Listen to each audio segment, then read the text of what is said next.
হরি বলো।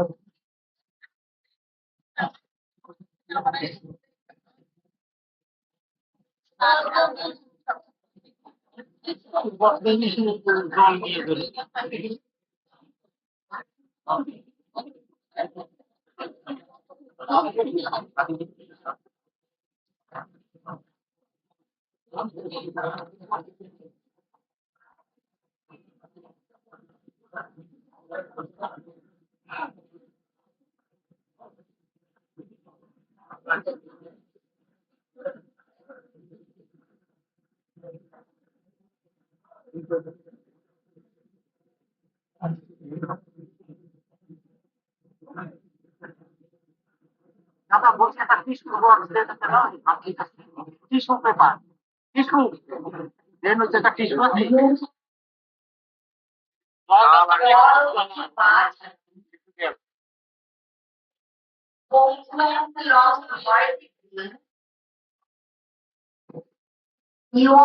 কৃপা সমহত বলতে পরমানন্দ এবং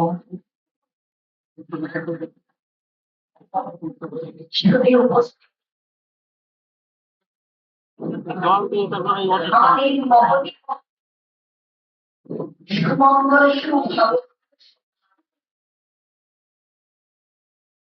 আপনাদের সবাইকে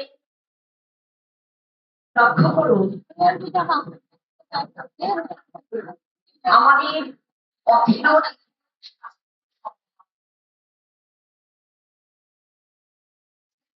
চৈতন্য চরিতামৃতে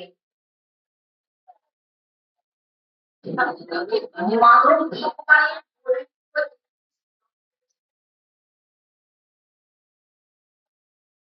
যে পরিণত শ্লোকের সঙ্গে আমরা অধিকাংশ জনে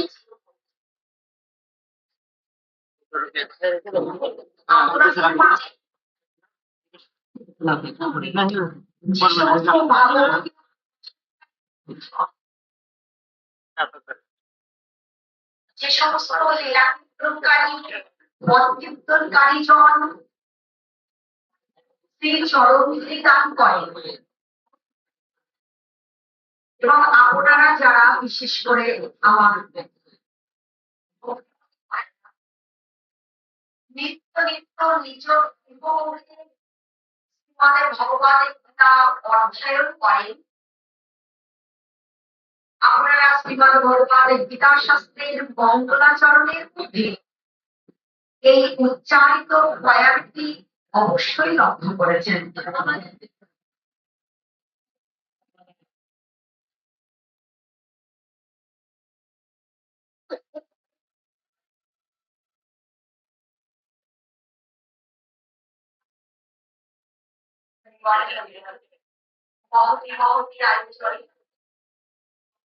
এই অজ্ঞান মদন পাপিষ্টের জন্য অভজনীয় যারা এত কষ্ট করে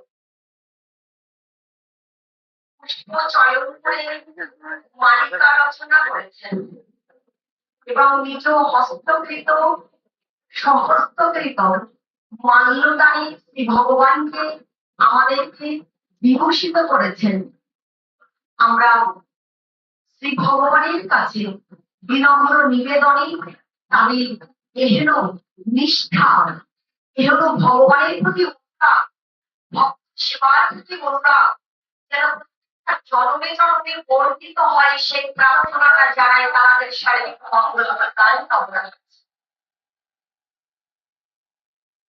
লক্ষ্য করুন, মাধবের বর্ণিত এই শ্লোকের সঙ্গে আমরা সকলেই পরিচিত। সেই চিরপরিচিত অনবেদ্য শ্লোকটি হচ্ছে যে মুখং করতি বাচালং ওম ভূমলং ঘয়তি গ্রে ইয়তি কৃপা তমহং বন্দে পরমানন্দ।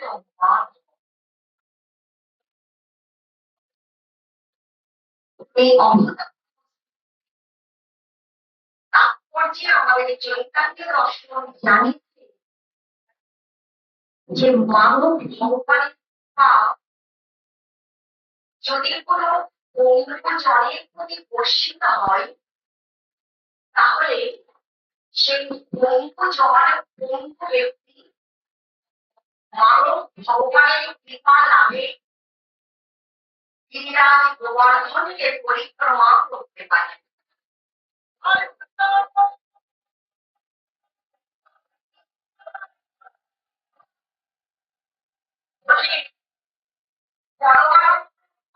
ভগবানের কৃপা যদি কোনো দৃষ্টিহীন ব্যক্তি তারার প্রতি বর্ষিত হয় তাহলে মানব ভগবানের কৃপায় সেই অন্ধজন দৃষ্টিহীন ব্যক্তি দৃষ্টি ফিরে পায়। লক্ষ্য করুন মানব ভগবানের এমনই কৃপা। তাহলে লক্ষ্য করুন জানি দিচ্ছে চৈতন্য শাস্ত্রে যে মানব ভগবানের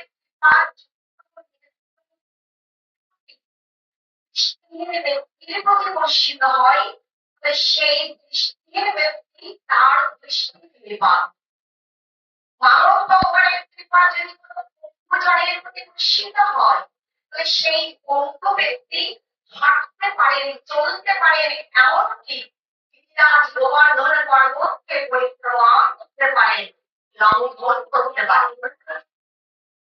পরমানন্দ মানব ভগবানের কৃপা যদি কোনো ব্যক্তির প্রতি বর্ষিত হয় বাক্যহীন ব্যক্তির প্রতি বর্ষিত হয় সেই বাক্যহীন ব্যক্তি মাধবের কৃপায় বাক্য ফিরে গোবিন্দ গুণগানের ব্যক্তির জীবনকে ধন্য করতে পারে।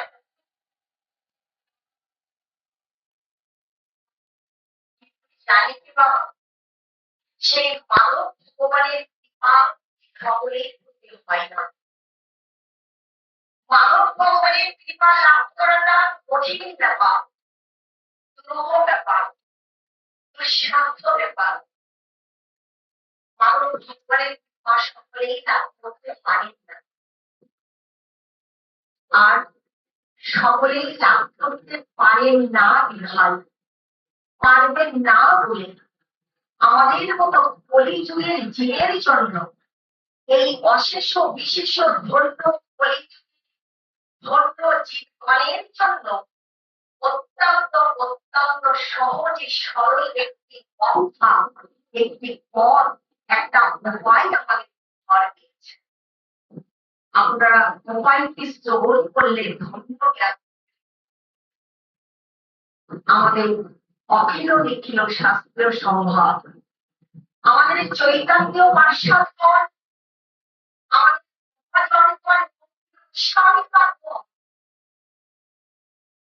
তারা নিজ মনে শিবমনে কঠিন চিন্তায় ঔদাত্ত কণ্ঠে ঘোষণা করেছে যে মানব ভগবানের কৃপা লাভ করাটা কঠিন হয়েও জগতে যার কৃপাভিন্ন মানবের কৃপা লাভ করা যায় না, আমরা যদি কোনো না কোনো উপায় না তারা শ্রী চন্দ্র পরবর্তী আশ্রয় গ্রহণ করতে পারি তারা নাম শ্রবণে উচ্চারণে তারা শ্রী চন্দ্র পরবর্তী পৌঁছাতে পারি তাহলে তারা কৃপা লাভ করতে পারলে মানব ভগবানের কৃপা সে অপমানে লাভ করে হওয়া সম্ভব। আমরা জানতে চাই তিনি কে, আর জানিয়ে দিলেন কি জানো, বললেন শ্রী রাধিকার চরণ রেণু ভূষণ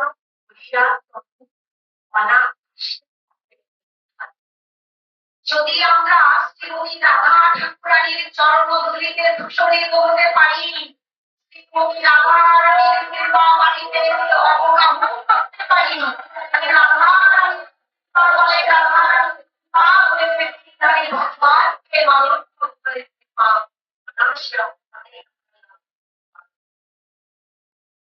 রাধিকার চরণ রেণু সারো করিয়া তনু অনায়াসে পাবে নিয়ে পারি। শ্রীমতী রাধা ঠাকুরানীর কৃপা লাভ করতে পারলেই মানুষ ভগবানের কৃপা অত্যন্ত সহজতায় সরলতায় পুনরায় আমরা লাভ করে প্রাপ্ত হয়ে অন্য হতে পারবো।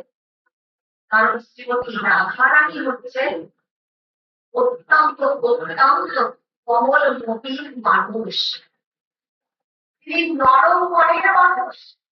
এই জন্য মা শ্রীমতী রাধা ঠাকুরানীর নামের পূর্বে মঞ্জু স্বভাবাপন্না শব্দটি সংযোজিত হয়েছিল। মঞ্জু স্বভাবাপন্না, মঞ্জু শব্দটির অর্থ হচ্ছে কমল, নরম।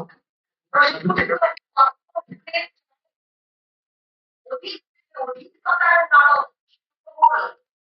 এই জন্য রাধারানী কৃপা লাভ করতে পারলে তাই মানব ভগবানের কৃপা লাভ করাটা সহজ।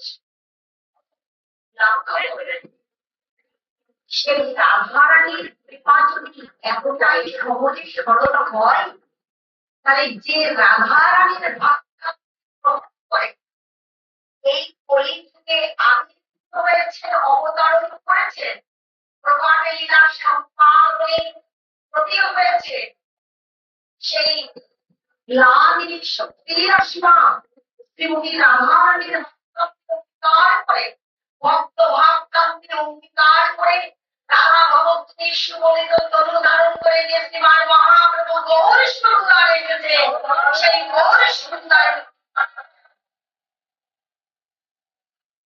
যদি শ্রীমতী রাধারানীর কৃপায় কৃপাসিক্ত হয়ে, কৃপাপুষ্ট হয়ে আমি রানী শ্রেষ্ঠ স্বয়মের কৃপা লাভ করাটা অত্যন্ত সহজ হয়ে ওঠে। সেই গতিক ঘন্টা প্রভু সাক্ষী শাসনা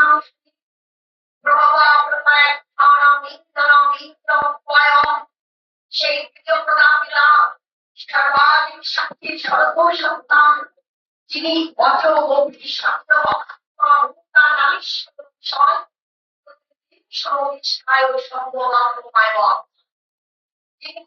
ভগবান গীতা শাস্ত্রে বলে ঈশ্বর সর্বভূতানাং নির্দেশ্য অর্জুন নিষ্ঠুরি সর্বব্রাহ্মণ ভূতানি তন্ত্র আল্লাহর পায়ব।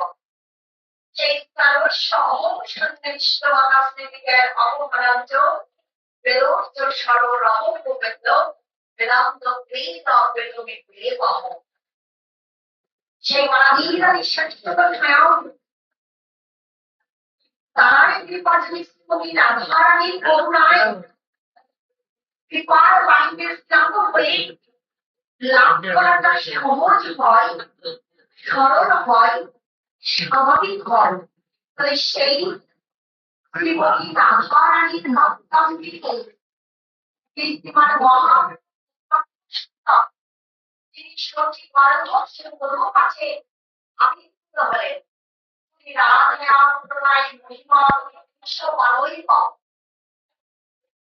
যেনার ভূত মধুরিমা কৃষ্ণমা মুদিয়া সত্যম চাষ্য মদন ভগবত বিশাল ব্যতিরবাদ তথা ভবাগ্র সহচরী সচিবান ঘোষ যে সচিবার সিন্ধু মাঝে আবির্ভূত হয়েছে, প্রকাশিত হয়েছে ভক্ত সঙ্গে লীলা নিবেদন করবার জন্য। সেই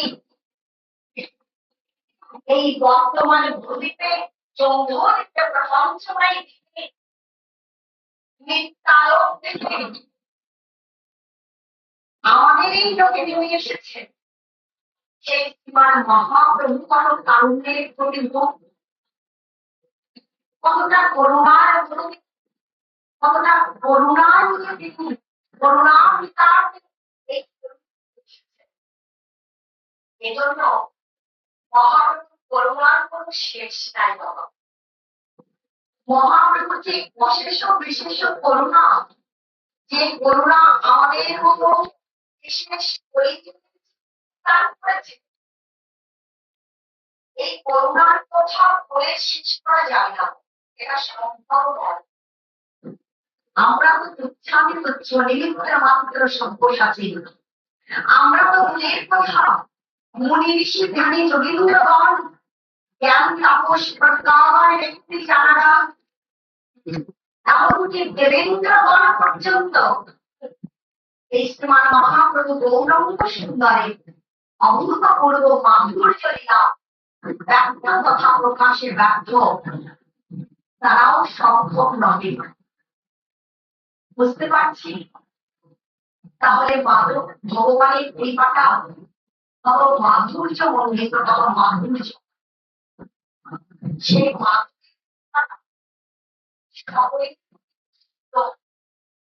করতেই আজ ভগবানের আবির্ভাব। আজ আমার শ্রীমান মহাপ্রভু গৌরসুন্দরের কৃপা লাভ করাটা সহজ। কথাগুলো যারা মনোমুগ্ধকর আয়োজন মানুষের লক্ষ্য করো, মাধবের কৃপা লাভ করাটা কঠিন, কিন্তু গৌরাঙ্গ সুন্দরের কৃপা লাভ করা সহজ, যেহেতু তিনি রাধারানীর ভক্তান্তর কৃষ্ণমণিত অনুধারণ করে জগতে এসেছেন। সেই জন্য এই মানবী কৃপা বর্ণনা করলে আমাদের চৈতন্য দর্শন। লক্ষ্য করুন, শ্রীমান ভগবান গীতা শাস্ত্রী চতুর্থ অধ্যায় জ্ঞান যোগে 13 নম্বর শ্লোকে বলা হয়েছে চাতুর্বর্ণা উভয়া সৃষ্টাং কর্ম বিভাবস। জগতে 4টে বর্ণের সৃষ্টি করেছেন ভগবান, ব্রাহ্মণ, ক্ষত্রিয়, বৈশ্য আর শূদ্র। ঠিক তদ্রূপভাবে শ্রী গোবিন্দের শ্রী অঙ্গ থেকে 4টে আশ্রমের সৃষ্টি হয়েছে, ব্রহ্মচর্য, গার্হস্থ্য, বানপ্রস্থ আর সন্ন্যাস। এই যে 4টে বর্ণের সৃষ্টি হয়েছে, মহাপ্রভু কোন বর্ণ বিভেদ করেন না, বর্ণ জ্ঞান করেন না, জ্ঞান করেন না, বর্ণের বিচার করেন না। কিংবা ব্রাহ্মণ, কিংবা ক্ষত্রিয়, কিংবা শূদ্র, কিংবা বৈশ্য বিচার করেন না। তিনি পণ্ডিত এবং মূর্খ বিচার করেন না। তিনি ধনী যাদের যেখানে যাদের যেখানে দেখেছেন, সমুদ্র তটে, নদী কিনারে, বনস্পতির মধ্যে, পথের প্রান্তে, নগরে, মন্ত্রে, শহরে, যাদের যেখানে যেখানে পেয়েছেন, তারা আজ পুজো করো কাল দারুণ শক্তির তয় কবিতর কমলায় নাশৌ বিশ্বম ভরণ বীজ বরণ যুগ ধর্ম বলো বন্দে প্রিয় জগৎ বলো করুণায় অবতার। করুণার বর্তমান মূর্তি তারা আজ সমর্পিত প্রসারিত করে তাদের আলিঙ্গন পূর্ব কৃপা গ্রহণের কৃপা দানে তাকে ধন্য করেছেন। নাম তাদের সার্থক করেছেন, তাও দিয়েছেন। এমন জীবন কোন যদি আসেন, কোন ইতিহাস, কোন সিদ্ধান্ত, কোন অবদান, কোন অবতারী, কোন ভগবান যা দান করেন নাই এবং কোন যুগে কোনো কালে দান করতে পারবেন না, সেই অনাদিত জনির পশ্চাতে ধনকে অজাস্ত ভাবে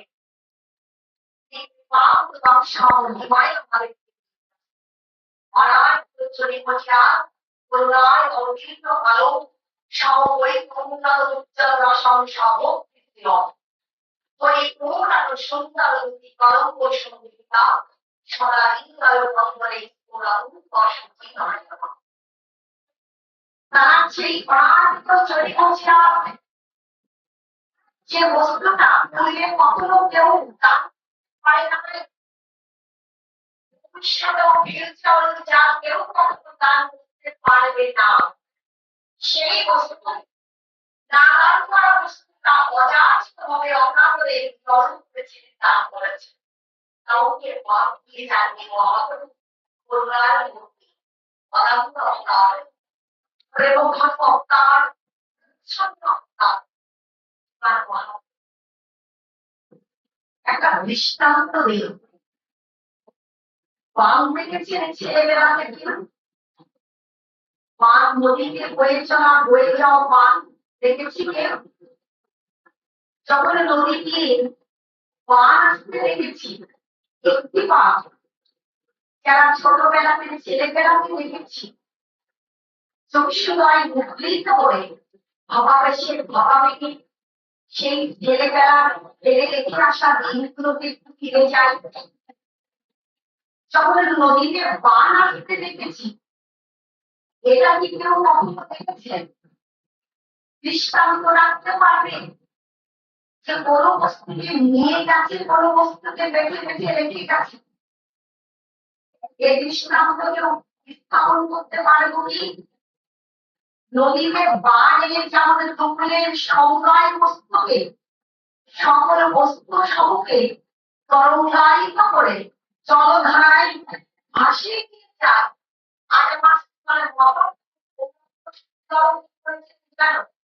আমাদের চৈতন্য শাস্ত্রে বলে ঈশ্বর আত্মপুরী গৌর পুরী কৃত্য গৌরবে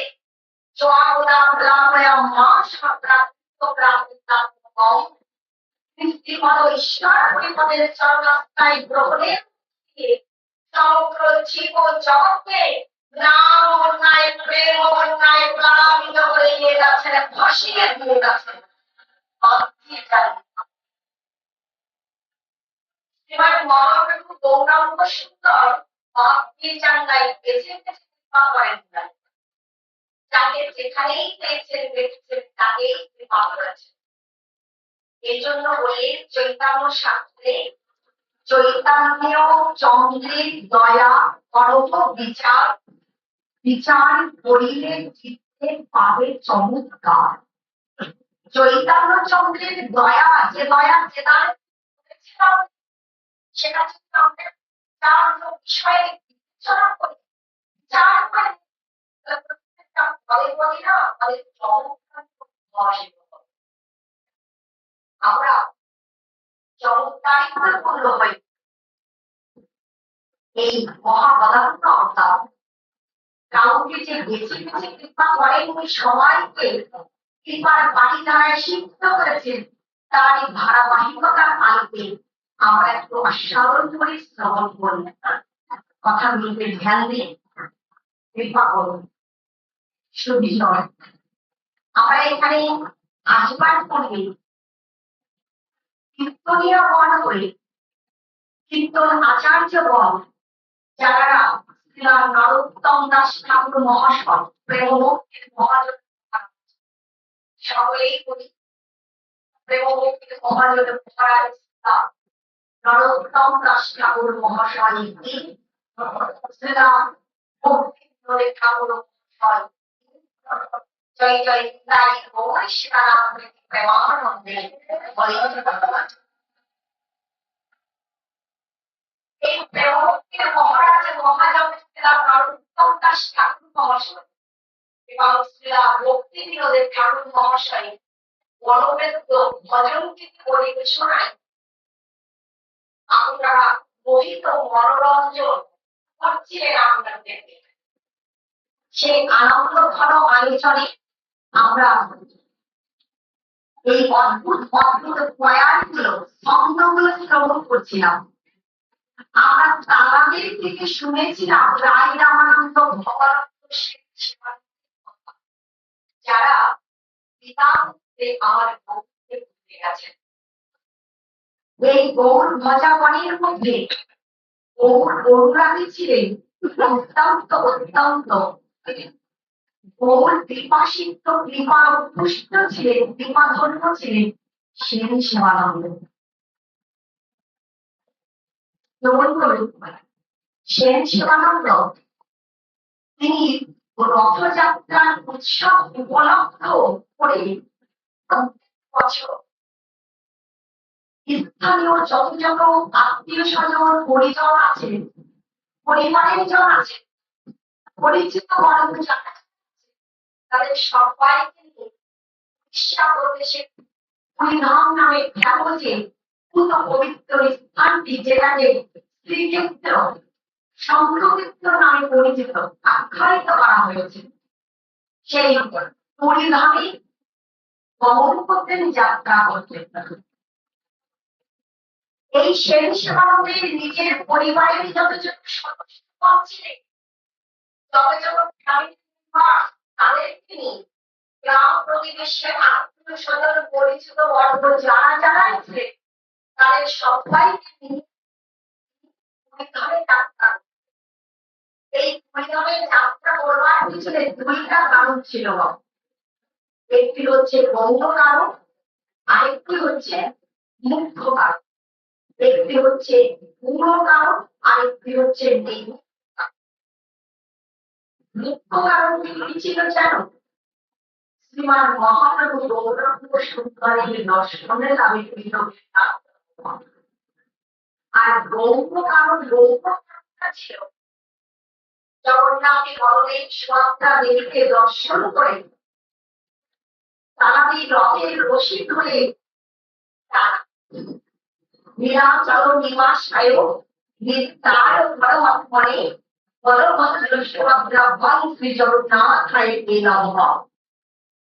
শ্রী জগন্নাথ দেবের স্নান যাত্রা অনুষ্ঠিত হয়ে গেছে গত কয়েকদিন পূর্বে। এখন জগন্নাথ দেব জলে লীলায় অবস্থান করছেন। আপনারা জানেন এক বক্তকাল এই এক কাল 15 দিন তিনি জলে লীলায় অংশগ্রহণ করেছেন, অবস্থান করছেন। তারপরে আরোগ্য লাভে তিনি সমগ্র বিশ্ব জীব জগৎকে বিশ্ব মানবকে ধন্য করবার জন্য নবসাজে সজ্জিত হয়ে তারা নৃত্য বেদিবন্দি ত্যাগ করে তিনি রাজপথে নেমে আসলে সবাইকে কৃপা করবেন। আমাদের এই আসক্তি করার আলোকে আপনাদের সঙ্গে এগিয়ে যায় রথযাত্রার শুভেচ্ছা এবং ধন্যবাদ প্রণতি জানাই এবং সকলেই যে যেখানেই ঠাকুরের অবস্থান করবেন আপনারা জগন্নাথ দেব যেমন করে তার বেদি মন্দির ত্যাগ করে রাজপথে নেমে আসবেন, আপনারাও ঘরে বসে থাকবেন না, কেউ সবাই পথে নেমে আসবেন, জগন্নাথ দেবকে দর্শন করে রথের রশি ধরে গেলে আপনাদের আমাদের শাস্ত্রে বলা হয়েছে একটা বার যদি ভক্তির সাথে ভক্তা মা অভিজাতি যাওয়ার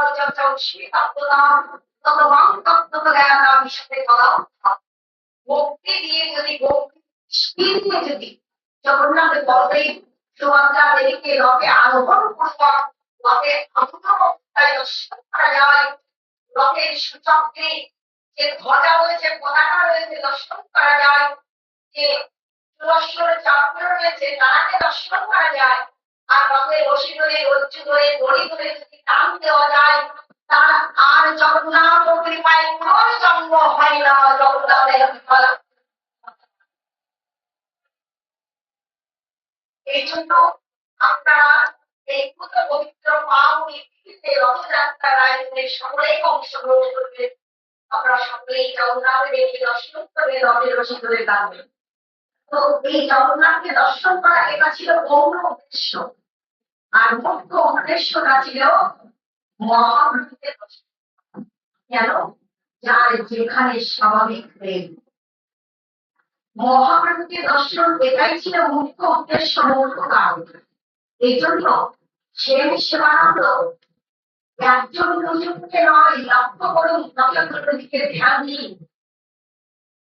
আমি অপরাধের ক্ষমা প্রার্থনা করছি, অপরাধী হয়ে এখানে বসেছি যে আমার অনেক ভক্তরা জগন্নাথের ভক্ত, আমার পিতাই সুন্দরের গৌর সুন্দরের ভক্তগণ তারা পেছনে বসেছে, তাদেরকে পেছনে তাদের সম্মুখে পুষ্পার স্পর্ধা প্রকাশ করেছে।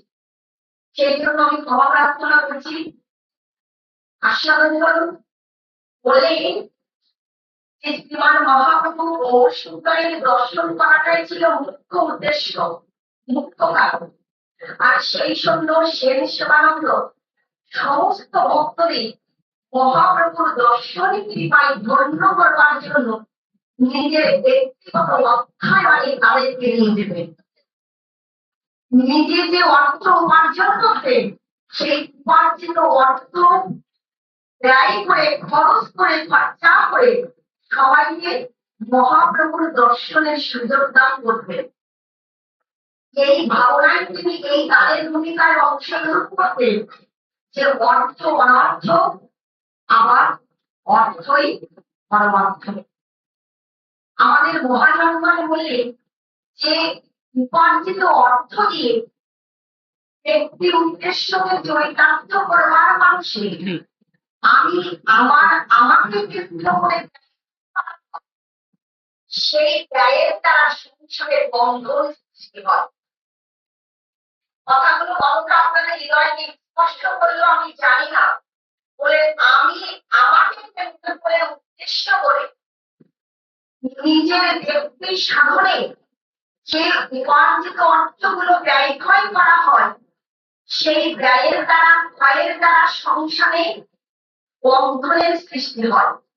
তৈরি এসা গুণময়ী মম মায়া গুরুদ্বয়া মায়ের পাশে প্রভাবতন্ত্রের মায়া বেতাম তরণ তিনি। জগতে নিগুড় মায়ার শক্ত বন্ধনে আসতে পিছনে আমাদের বাধাগ্রস্ত হয়ে যেতে হয়, বন্দী দশাগ্রস্ত হয়ে পড়ি আমরা। কিন্তু সেই একই উপার্জিত অর্থ দিয়ে যদি আজকের মতো সাধু বৈষ্ণব সেবা গুরু গোবিন্দের সেবা উদ্দেশ্যে ব্যয় করা হয় তাহলে সেই উপার্জিত অর্থে সেই ব্যয়ের সেই ভয়ের কামনা নয়, বন্ধন নয়, তার বিপরীত ফলটা ফলপ্রসূ হয়, লাভ করা যায়, প্রাপ্ত হওয়া যায়। আর সেই বস্তুটার নাম হচ্ছে প্রেম। নিজের জন্য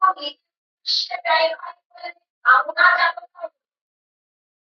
সংসারে বন্ধনের সৃষ্টি হলো, সেই একই উপার্জিত অর্থ যদি আপনাদের ন্যায় সাধু বৈষ্ণব সেবায় গুরু গোবিন্দের সেবায় যেসব জগনের সেবায় দশের সেবায় ব্যয় করা হয় তাহলে কামনা নয়, বন্ধন নয়, বরং প্রেম লাভ করে ধন্য হয়। প্রেম যাত দৃষ্টান্ত পুস্তকের বাইরে কেন যাবো? আমাদের মধ্যে দৃষ্টান্ত বসে আছেন আমার এই মা, যে বাবাকে আমরা সর্বস্তরের মানুষ এক নামে এক বাক্যে চিন্তা, সর্বজন গ্রাহ্য একটি নাম। সুযোগে আপনাদের চরণ ধরে পড়ানোর সুযোগটা পেয়েছিলাম। এই সুযোগ করে দিয়েছিলেন আমার প্রদীপ দাদা ভাই এবং আরো অনেকে, তপন দাদা ভাই। আমি গত বছর এসে যে মন্দিরের অবস্থাটা রেখেছিলাম 1 বছর পরেই আপনাদের এবং আমার শরৎ দাদা ভাই, প্রদীপ দাদা ভাই, তপন দাদা ভাই সহ মন্দির কমিটির সকলে দাদা ভাই সকলে নাম জানি না, আর জানলেও এখন উচ্চারণ করানো সম্ভব নয় বলে প্রার্থনা করছি। সকলের শারীরিক প্রচেষ্টায় সর্বাঙ্গীন অনুপ্রেরণা উদ্যোগে এবারও আপনাদের চরণ করার সুযোগ ওরা করে দিয়েছে। এগুলো ওনাদের প্রতি নিতাই সুতারের বই সুতারের অশেষ বিশেষ অবশ্যিত হোক। এবার নতুন যে কমিটি গঠন হয়েছে, পূর্ব কমিটি সদস্য বাহিনীর সার্বিক প্রচেষ্টায় এবং নবনির্মিত কমিটি বর্গের কমিটির সকল সদস্য মানে এই যে অত্যন্ত পরিশ্রম আর আপনাদের মানে সহযোগিতার হস্তক্ষেপ, আপনারা না থাকলে তো আমাদের কোনো অস্তিত্বই নাই, আমরা তো ভালো তাই না? তো আপনাদের সকলের শারীরিক সহযোগিতায় আজকে যে নামগুলিক আয়োজন দেখছি যে মধুরম মধুরম মধুরম মধুরম নববৃন্দাবন ধামে আমরা আসবার সুযোগ পেয়েছি। আমরা সকলে আমরা আনন্দ, আমরা গরিব, আমাদের বাংলাদেশের মধ্যে শ্মশান মন্দিরকে কেন্দ্র করে আমাদের সকলের যে অন্তিম ঠিকানা, শেষ ঠিকানা, যে বাড়িতে আমরা দোতলা, 3 তলা, 4, 5 তলা বিশিষ্ট বিশিষ্ট ভবনে বাস করছি, এগুলো কিন্তু স্থায়ী ঠিকানা নয়, অস্থায়ী ঠিকানায় বাস করছি। আমাদের সকলেরই স্থায়ী ঠিকানা হচ্ছে এরাই নির্ভর শ্মশান। তাই না? যে ধর্মত্ব আমার পক্ষ 4 কোটির মধ্যেই আমরা আসবার সুযোগ পেয়েছি, যে হরিনাম নিয়ে এসেছিলাম সাথে করে, যে হরিনামই একদিন শেষের দিনের সম্বল একমাত্র সেই চাকশ্বরী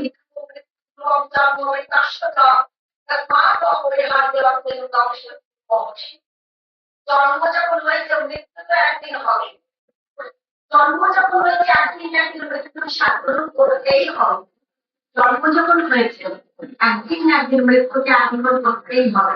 সেই মৃত্যুর দিনে যে বস্তুটার সাথে করে নিয়ে যেতে পারবো, যে বস্তুটাই আমরা পাঠ্য করতে পারবো, সেই বস্তুটাকেই কিন্তু আজ আমরা সঞ্চয় করতে এসেছি এই ছোট পবিত্র পীঠস্থানে এই গড় মন্দিরে। এই পবিত্র মৃত্তিকার বুকে যারা আসবার সুযোগ পেয়েছি এবং এই সুযোগটা যারা করে দিয়েছেন আমাদের স্থায়ী ঠিকানায় আসবার, অন্তিম ঠিকানায় আসবার, আমরা দুহাত ধরে প্রার্থনা রাখবো আপনাদের সামনে সহযোগিতায় যেন আমাদের অপূর্ণ কাজগুলো পরিপূর্ণতায় পর্যবসিত হয়ে যায়। আমরা সকলে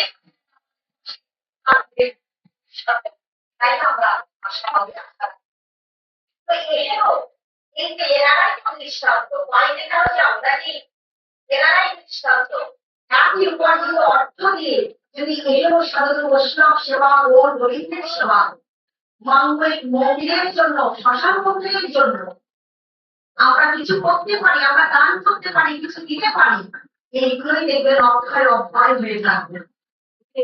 আপনি চিরদিন থাকতে পারবেন না জগতে, একদিন না একদিন চলে যেতেই হবে চিরকালের জন্য, চিরদিনের জন্য। হ্যাঁ, একদিন না একদিন চিরবিদায় নিয়ে চলে যেতেই হবে। কিন্তু যদি এই মন্দিরে 10 বস্তা সিমেন্ট, যদি 10,000 ইট, যদি কিছু রড, কিছু জিনিস, কিছু বস্তু আমরা দিয়ে যেতে পারি, দান করতে পারি, এগুলোই কিন্তু শেষের দিনে পরকালের জন্য পাথের হয়ে অক্ষয় অব্যয় হয়ে বিদায় করে চলে সেইগুলো গচ্ছিত থাকবে, সেগুলোই গচ্ছিত থাকবে। ঠিক তারপর অর্থ অনর্থ নয়, অর্থ দিয়ে আমাদের চেষ্টা থাকবে যেন আমরা পরমাত্ম ক্রয় করতে পারি, সঞ্চয় করতে পারি, যেটা সেই সেবানন্দ আচরণে আমাদের শিক্ষা দান করে দেখিয়ে গেছেন। তিনি সমস্ত মানুষের ফরজ মিলান করে প্রত্যেক বছরে, 1 বছর নয়, প্রত্যেকটা বছর সহস্র জনকে মহাপ্রভু দর্শনের জন্য পরিধাম পূর্ণ পবিত্র শ্রীক্ষেত্র নীলাচল ধাম দর্শনের সুযোগ দান করতেন। লক্ষ্য করুন, বর্তমান সময়ে আমরা প্রত্যেকটা প্রযুক্তিতে কিন্তু এগোনো, তদনন্তিকালে কিন্তু এই যান্ত্রিক যে ব্যবস্থাপনাটা, যাতায়াতের যে ব্যবস্থাটা, এটা কিন্তু ছিল না তেমন উন্নত যেমন বর্তমানে রয়েছে। এই জন্য আমরা যদি এখন মনে করি 15 দিন 1 মাসের মধ্যে ভারতবর্ষ পরিক্রমা পর্বে অংশগ্রহণ করবো, পুরীধাম যাত্রা করবো, জগন্নাথের রথে আরোহণে অবস্থান করবো, তাহলে কিন্তু সেটা সম্ভব, তাই না? তদনন্তিকালে চাইলেও সেটা সম্ভব হতো না। তখন পদব্রজে যেতে হতো, পদব্রজে মানে পায়ে হেঁটে হেঁটে যেতে হতো। সেই জন্য মিনিমাম সময় লেগে যেত 2 মাস, 2.5 মাস থেকে 3 মাস।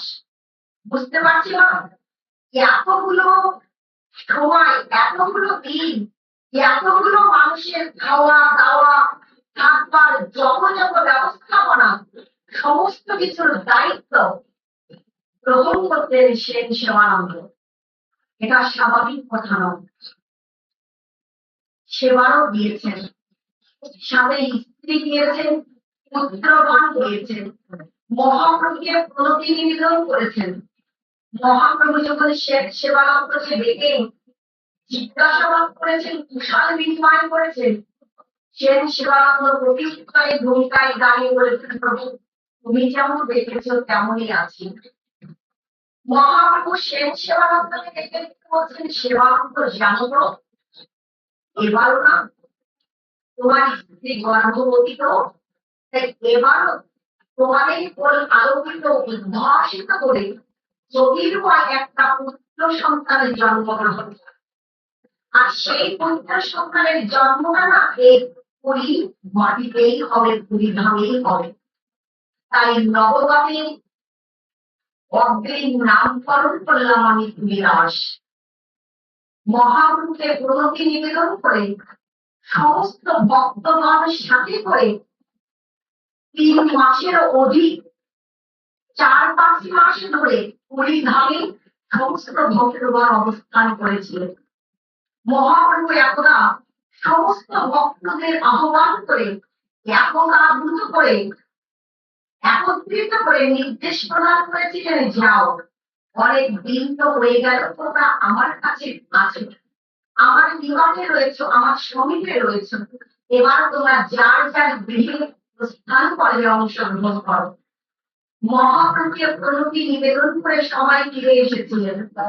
লক্ষ্য করুন, প্রত্যেক বছর সেবানন্দন যান হবে, তবে এবার হচ্ছে 7তম বছর, অর্থাৎ 7 বছর। এই 7তম বছরে স্ত্রী এবং পুত্রগণ সহ সেন সেবানন্দ পুরীধামে গিয়েছেন মহাপ্রভু সাক্ষাৎকার। মহাপ্রভুকে দর্শন করে প্রণাম নিবেদন করেছেন। মহাপ্রভু যখন জিজ্ঞাসা করছেন, কুশলে বিনিময় করছেন, জানতে চেয়েছেন সেবানন্দ, বলো কে কেমন আছো তোমরা? দীর্ঘ 1 বছর ঘরে দেখাতো, বলো কেমন আছো? সেই সেবানন্দ মহাপ্রভু এই অমৃত মাখা বচনস্থলে তার 2 নয়নজল দিয়ে অশ্রুধারা বয়ে চলেছে। ক্রন্দন করছেন সেবানন্দ, বড় বড় কণ্ঠে কেঁদে কেঁদে জানালেন, প্রভু তুমি যেমন রেখেছ তেমনই আছি, তবে বলি কি জানো, তুমি প্রভু এই মানব তখন গর্ভে জগতে আসে না, এই প্রপঞ্চে আসেনি, ভূমিষ্ঠ হয়নি তখন। তুমি গর্ভ থাকা অবস্থায় বলেছিলে এবারও পুত্র সন্তান হবে আমার, আর সেই পুত্রের জন্ম এই পুরীধামের মাটিতেই ঘটবে। এই জন্য তুমি নবাগতের অগ্রিম নামকরণ করেছিলেন হরিদাস। কিন্তু জানো প্রভু, এই সেই হরিদাস যার বয়স হচ্ছে 7 বছর। 7 বছর বয়স, কিন্তু জানো প্রভু, আজ অব্দি পর্যন্ত কখনো কোনদিন ওর নিজ মুখে একটি বাক্য উচ্চারণ হয় না। 7 বছর বয়স হয়েছে ঠিকই হরিদাসের, কিন্তু হরিদাস কোনো কথা বলতে পারে না প্রভু। তাই তুমি তো কৃপা করে ওকে দিয়েছিলে, তাই তোমার দান তোমার চরণে অর্পণ করছি, তুমি কৃপা করে গ্রহণ করো প্রভু।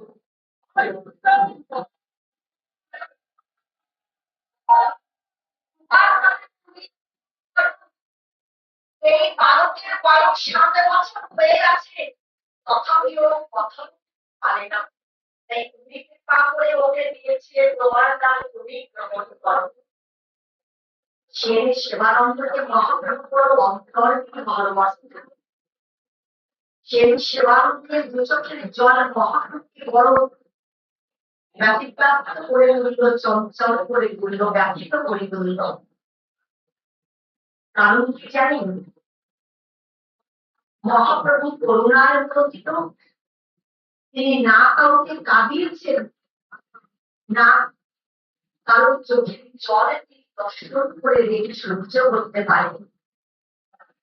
তিনি জগতে অনেক কিছুই সহ্য পারেন, কিন্তু ভক্তকে দেওয়া আঘাত, ভক্তকে করা অসম্মান, ভক্তের চোখের জল, এটা কখনো কোনদিন তিনি মেনে নিতে পারেন না, সহ্য করতে পারেন না।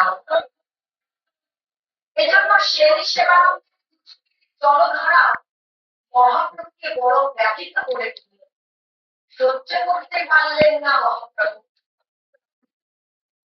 সেই সেবানন্দের আপাদ মস্তক নিরীক্ষণ করছেন, দর্শন করছেন গৌরাঙ্গ সুন্দর শ্রীহরি। সেবানন্দ ইশারা করে ইঙ্গিত করে পুত্রকে রেখে রেখে বলছে, যাও মহাপ্রভুর চরণে যাও, প্রণাম নিবেদন। হরিদাসে যখন মহাপ্রভুর চরণে গিয়ে মহাপ্রভুকে প্রণাম নিবেদন করতে গেছিল, তখন মহাপ্রভু কি করেছেন জানো বাবা? তারা দক্ষিণ শ্রীচরণে অঙ্গুষ্ঠটা হরিদাসের মুখগহ্বরে প্রবেশ করিয়ে দিয়েছেন, প্রদান করেছেন। ডান শ্রীচরণের অঙ্গুষ্ঠটা হরিদাসের মুখের মধ্যে যখন প্রদান করেছেন, তখন হরিদাস কি করেছে? আজকের আয়োজনে যারা মাতৃস্থানরা, আমার মায়েরা যারা এসেছেন, দিদিমণিরা, দিদি ঠাকুরানীরা যারা চরণ ধরে দান করেছেন, আমরা যারা শ্রী গোবিন্দের অভূতপূর্ব কৃপা আশীষে সিক্ত হয়ে মাতৃত্বের স্বাদ গ্রহণ করেছি, আমরা জননী হয়েছি, মাতা হয়েছি। আমাদের সন্তান জন্ম দেওয়ার পর আমাদের ছেলে মেয়েরা আমাদের সন্তানদের যখন নিজের কোলে করে নিয়ে, কোলে তুলে নিয়ে স্তন পান করিলাম, স্তন পান করে গেছি, যখন আমাদের সন্তানেরা কি করেছে বলুন তো মা? ছোট্ট ছোট্ট কোমল হস্ত পদপদ্ম করজোড়ে দিয়ে, হাত দুটো দিয়ে মায়ের স্তন চূড়া ধারণ করে মায়ের স্তন দুগ্ধ, এই দুগ্ধ ধারা তারা পান করেছে না মা? ছোট্ট ছোট্ট নরম নরম সুকোমল দুটো হাত দিয়ে স্তনটা ধরে ধরে খুব আদরণীয় আয়োজনে গ্রহণ করেছে, পান করেছে, মায়ের বুকের দুধ খেয়েছে। হরিদাস তদ্রূপ ভাবে করেছে কি জানো? মায়ের দুধের ন্যায় ওই হস্তদয় দিয়ে, করজবল দিয়ে, করদয় দিয়ে মহাপ্রভু সুকোমল অঙ্গুষ্ঠটা, চরণটা ধরে মায়ের স্তনের মতো করে দুধের পান করবার মতো করে চুষে চুষে পান করছে, দুধের মতো করে দুধ পান করবার মতো করে চুষে চুষে পান করছে। এরও অভূতপূর্ব লীলা দর্শনে একজন প্রজ্ঞাবান গৌর অনুরাগী ভক্ত পাশে দাঁড়িয়েছিল। তিনি সইতে না পেরে গেয়ে উঠলেন, বলে উঠলেন কি জানো? আহারে, কি অভূতপূর্ব দর্শন! ওই এমন সুন্দর করে মায়ের স্তনের ন্যায় পান করছে, কেন জানো? ওই এজন্য পান করছে যে ও চেনা চরণ পেয়েছে। হ্যাঁ, ও চেনা চরণে এই চরণ, এই চরণ ওর জন্ম জন্মান্তরে চেনা চেনা চরণ পেয়েছে এবং আদরণীয় আয়োজনে পান করছে। চেনা চরণ পেয়েছে, মহাপ্রভু সত্যই তো চেনা হবে। তিনি জন্ম জন্মান্তরে আপনজন প্রিয়জন, ওই চেনা চরণ পেয়েছে, এজন্য আমি চুষে চুষে পান করছি।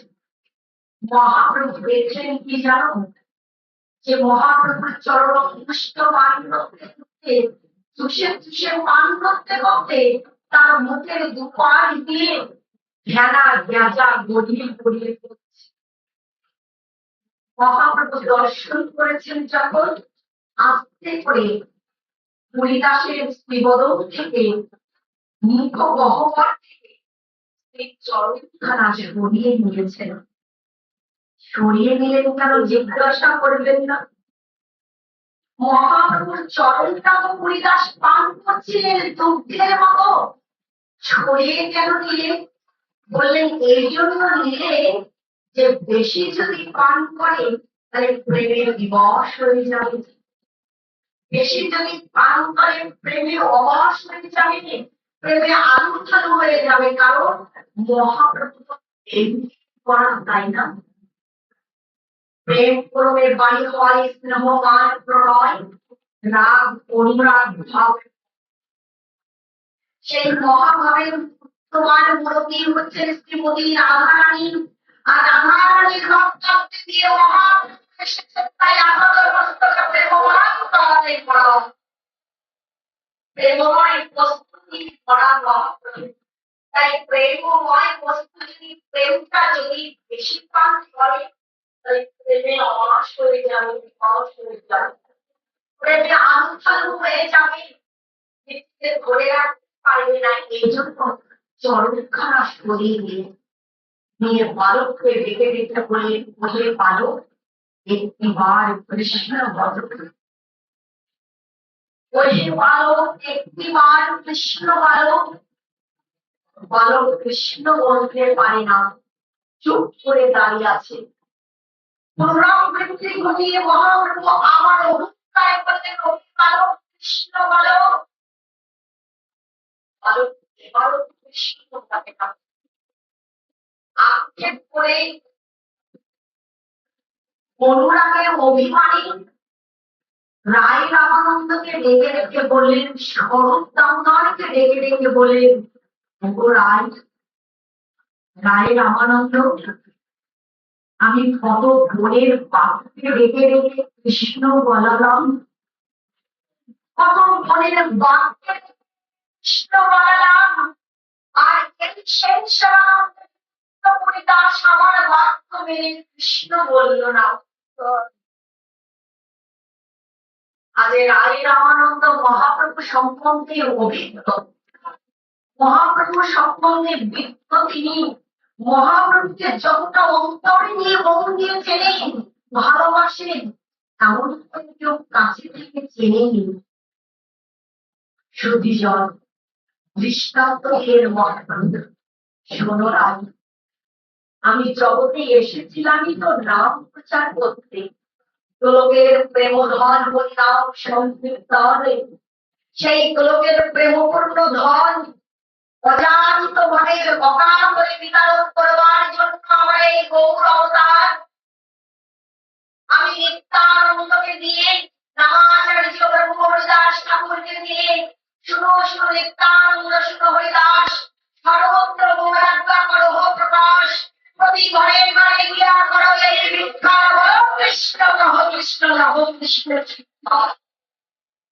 আমি নাম প্রচার করিয়েছি, শুধু নয় নিজেও নাম প্রচার করেছি। এই নাম প্রচার করতে জগতে আমার আশা পাব, সেই নাম প্রচারে আমি পরিক্রমা জেলায় যখন অংশগ্রহণ করেছিলাম, তখন নাম প্রচার করতে করতে ঝাড়খণ্ডের বিদরি দিয়ে আমি যাত্রা করেছিলাম। আমার এই যাত্রা পরে ঝাড়খণ্ডের মধ্যে বনস্পতির মধ্যে গভীর অরণ্যের মধ্যে অনেক অনেক খাদ্য খাবার গ্রুপ সমস্ত জীব জন্তু বসতি স্থাপন করে নিত্য বসবাসের রত ছিল।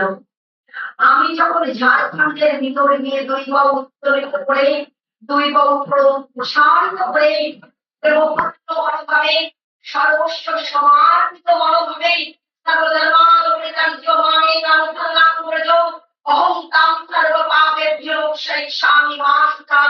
আমি সর্বস্ব সবার করে যখন নাম করতে চলেছেন আমার মহাপ্রভু, তখন মহাপ্রভুকে দর্শন করে হিংসাত্মক মনোভাবে সমস্ত জীব জন্তু জানোয়ার দ্বারা আক্রমণিত করবার জন্য সেই মনোভাব মনোবৃত্তি নিয়ে এগিয়ে এসেছে মহাপ্রভুকে আক্রমণ করতে।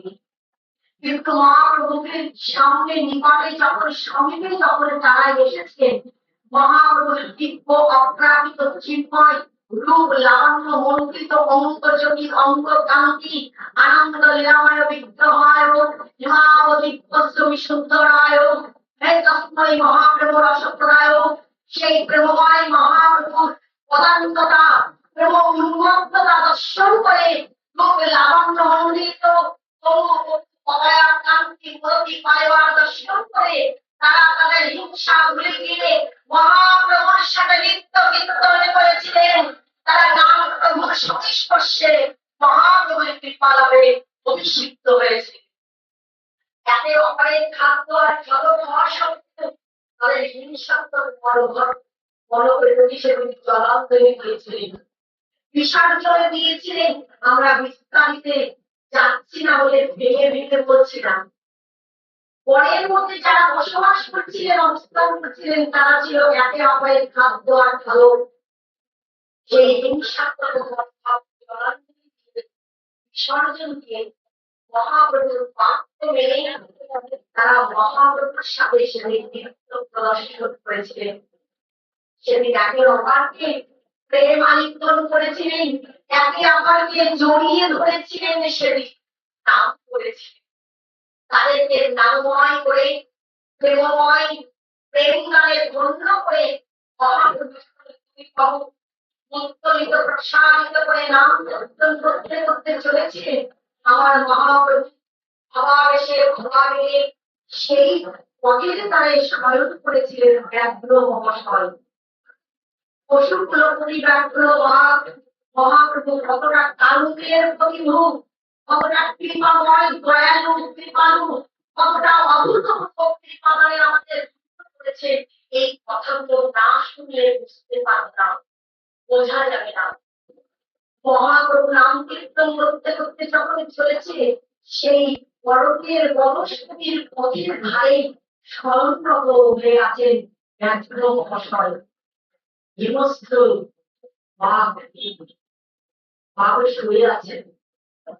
মহাপ্রভু তো বাহ্যিক কোন চিন্তা চেতনা জ্ঞান নাই, বাইরের কোন ভাব নাই, শুধু নাম করে চলেছে। জগৎকে জানালে নাম করতে গেলে এভাবেই সমাবেশে প্রেমাবেশে সবার পরে সবাই প্রমাণভাবে নাম করতে হয়। আমরা অনেকেই নাম করি হাতে নামের জপের মালা, দোকান থেকে বসে বাম হাতে টিভি রিমোট কন্ট্রোল রয়েছে, তাই না? আমরা চ্যানেল পাল্টাই আর নাম করি।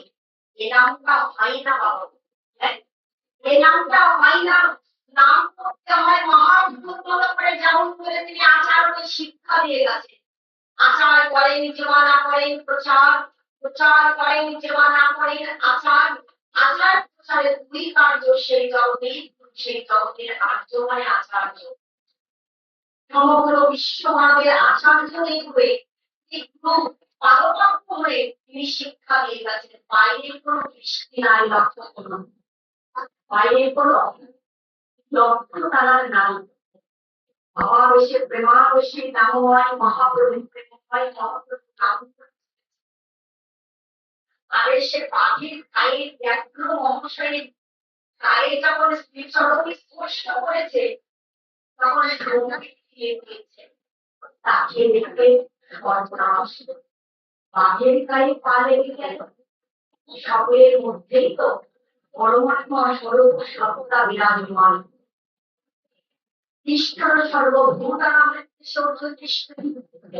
সকলের মধ্যেই তো ভগবান পরমাত্মার বংশবাস করছেন, অবস্থান করছেন। ভগবান সম্পর্কে সহস্তে সুনিতা সভাকে চাই বা তার সমদর্শন, যিনি প্রকৃতিতে সকলের মধ্যে ভগবানের উপস্থিতি প্রত্যক্ষ রূপে দর্শন করতে পারে। আজ মহাপ্রভু আমার চরণ লেগে আছে বাঘের গায়ে, কিন্তু ওই বাঘটা জানি না আমি জানি, আমি জানি আমি ভগবান স্বয়ং সাক্ষাৎ ভগবান, আমি ব্রজেন্দ্র নই, কিন্তু ওই বাঘটা জানি না। তথাপিও আমি ভগবান হলেও ভগবান চরণে হাসি নাই, আমি ভক্ত রূপে এসেছি। এই জন্য আদর্শকে দৃষ্টান্ত স্থাপন করবার জন্য তিনি মনে মনে চিন্তা করলে আজকে ব্যক্তিকে কৃপা করতেই হবে, আজকে বাক্যে কৃপা করতেই হবে। কি বলেন তিনি চিন্তা করছেন, যদি আমি আলিঙ্গন করি সেটাও সমুচিত হবে না, যেহেতু আমি সন্ন্যাস করতে দীক্ষা গ্রহণ করেছি। যদি আমি এই ব্যক্তিকে চুম্বন করি সেটাও অনুচিত, সমুচিত নয়। তথাপিও কৃপা করতে হবে। মহাপ্রভু চিন্তা করলেন, যদি আমি ওর গায়ে চরণে লেগে যাচ্ছি বলে আমি প্রণাম করি, তাহলে ওকে আরো অনেক নিম্ন জন্ম লাভ করতে হবে, নিজ জন্মে গিয়ে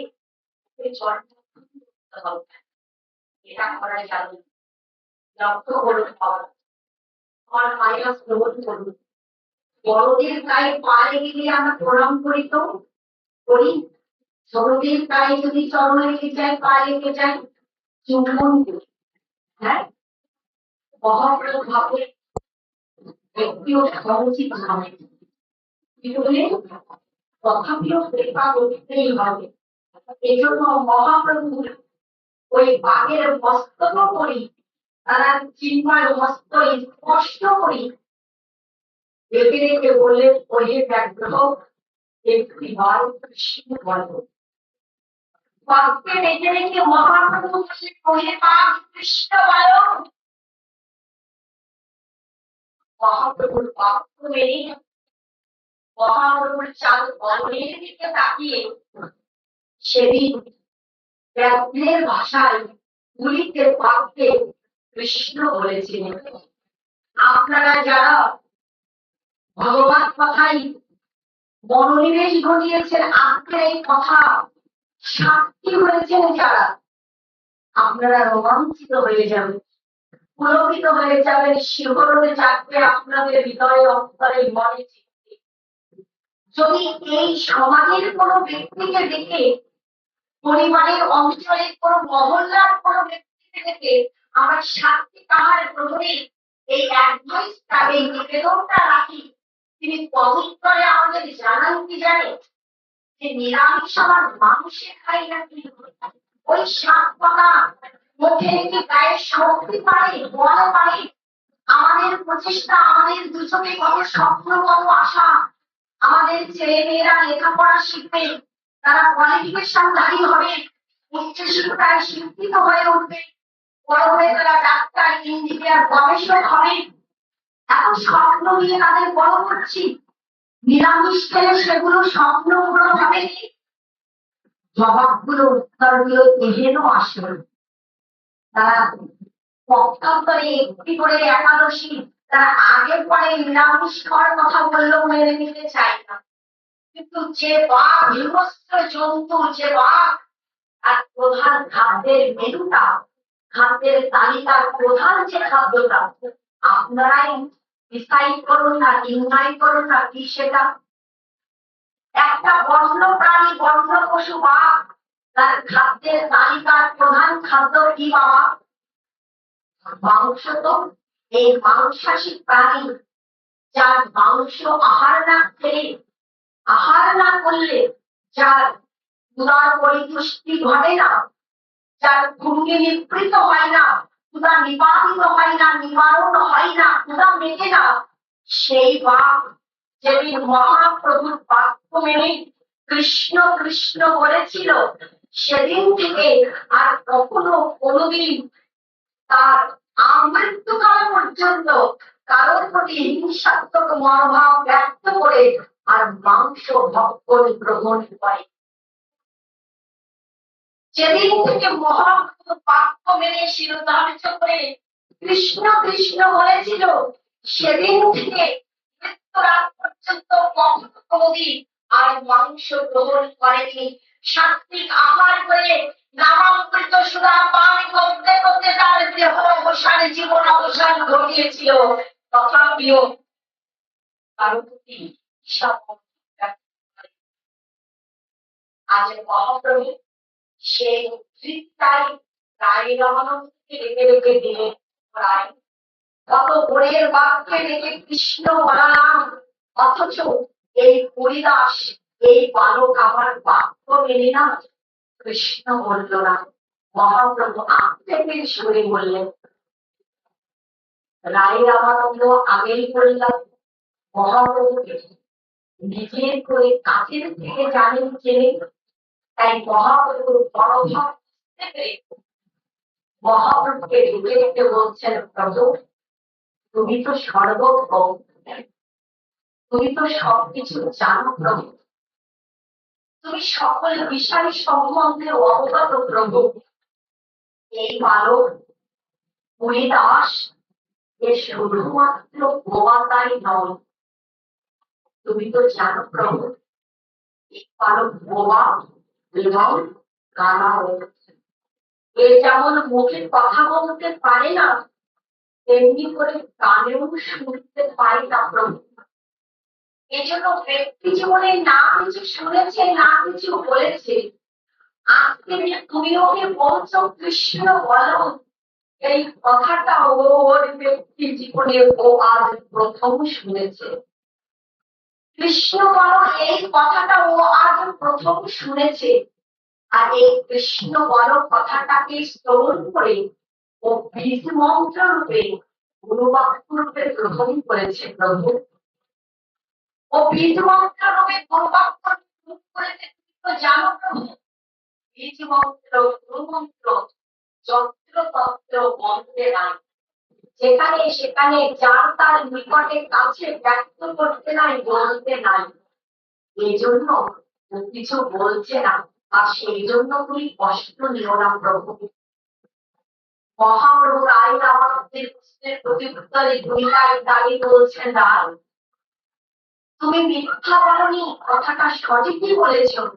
বীজ মন্ত্র গুরুমন্ত্র যেখানে সেখানে যত্র তত্র যার তার কাছে নিকটে সমীপে বলতে হয়। আপন ভজন কথা না কহিল যথা কথা, আমরা পালন করছি তো।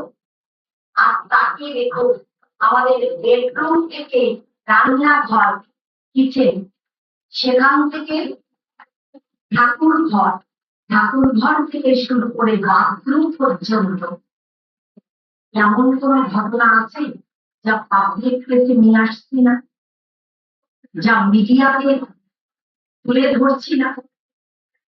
লক্ষ্য করুন, ভগবানের সেবা দিব কি কি ভগবানকে নিবেদন করব, কি কি পদ ভগবানের জন্য রন্ধন হবে, ভগবানের ভোগটা রন্ধন হলো না, সেবা না, সকলেই জেনে গেল কি কি পদ রান্না হবে, কেমন করে রান্না করবে, মেনুগুলো সবাই জেনে যান।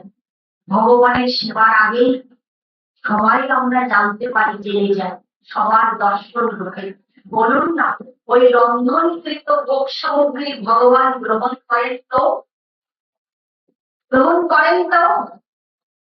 এই জন্য গর্ভমন্দিরে দেখবে, যে গর্ভমন্দিরের মধ্যে আজকের যে সেবাচার্য যিনি রয়েছেন, সবাই সর্বত্র বিচরণ করতে পারবেন, কিন্তু গর্ভমন্দিরে সেবাচার্য কাউকে প্রবেশের অধিকার রাইটটা দিলেন না। সেখানকার খবর শুধু তিনি আর আলাদা ছাড়া আর কেউ জানবেন না। গর্ভ মন্দিরে প্রবেশের অধিকারটা সকলের নাই, কারণ ওটা একান্ত নিজস্ব ব্যাপার, ভজনের বিষয়, সমার্পণের ব্যাপার, নিবেদনের ব্যাপার, তাই না? সুবিষয় লক্ষ্য করুন, আমরা কি করছি, তার আগেই সবার কাছে পৌঁছে দিচ্ছি, সবাইকে জানিয়ে দিচ্ছি। ভগবান বলি পত্রাং পুষ্পং ফলং তোয়ং চ মে ভক্ত প্রদত্ততি তহং ভক্ত পরিতম স্নান পূজাপনা। ভক্তিতে দাও, একটা তুলসী পাতা দাও, ভক্তিতে দাও, হ্যাঁ, সেটা কাউকে জানিয়ে নয়, দেখানোর জন্য নয়, দাম্ভিকতায় আমিত্ব বোধে নয়, গরিত্ব বোধে নয়, সেটা সম্পূর্ণ নিবেদনে দাও, সাত্বিকতায় দাও, ভক্তিতে প্রীতিতে অনুরাগে দাও।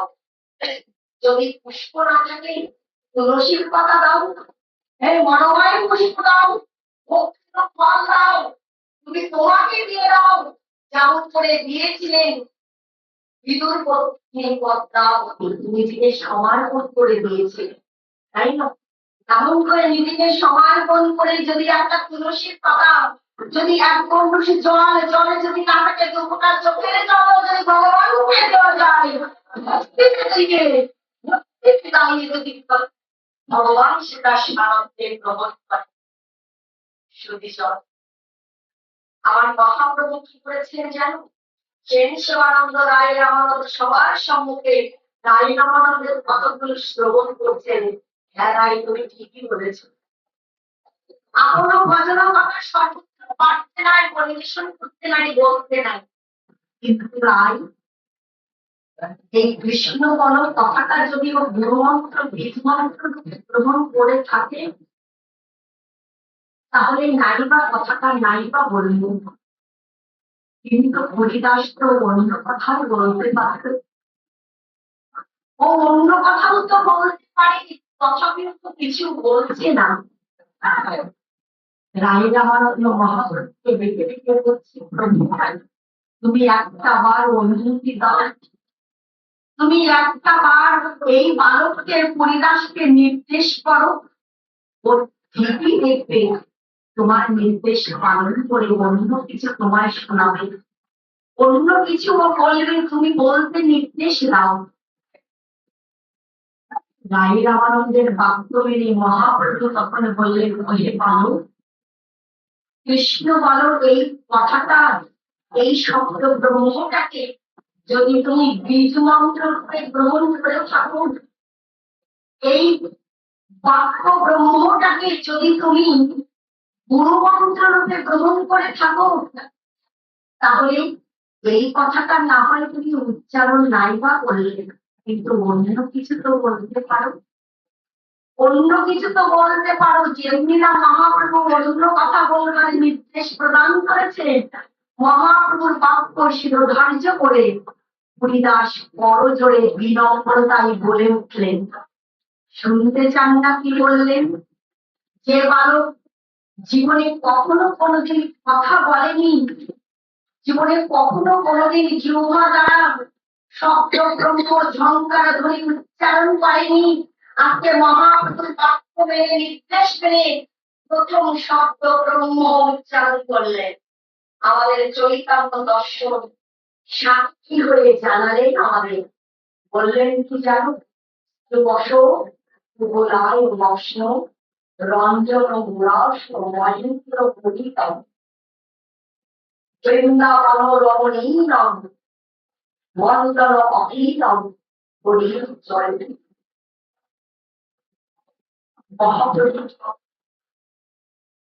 যে বালক 7 বছর বয়স, কখনো কোনোদিন কথা বলেনি, সে আর বাক্য মেনে নির্দেশ মেনে বাংলা নয় সংস্কৃত শব্দ উচ্চারণ করলো। রস কুবলায় মগ্ন, রঞ্জন রস মহেন্দ্র মণিরাম, বৃন্দাবন রমণীরাম, মন্ডলম অখিলাম প্রিয় জয়তী। কি অভূতপূর্ব শব্দ চয়ন করেছেন। রাত্র অধিক হয়ে গেছে, আপনারা প্রসাদ গ্রহণ না করে যাবেন, তাহলেও আমরা কষ্ট পাবো, আমাদের আয়োজিত আয়োজনটা ব্যর্থ হয়ে যাবে। সংক্ষিপ্ত পরিসরে নিবেদনের মধ্য দিয়ে জানান কি অভূতপূর্ব শক্তির সরল অর্থগুলো দিয়েছে। আমরা এখানে ছোট্ট অঞ্জনে ছিলেন তো মায়েরা,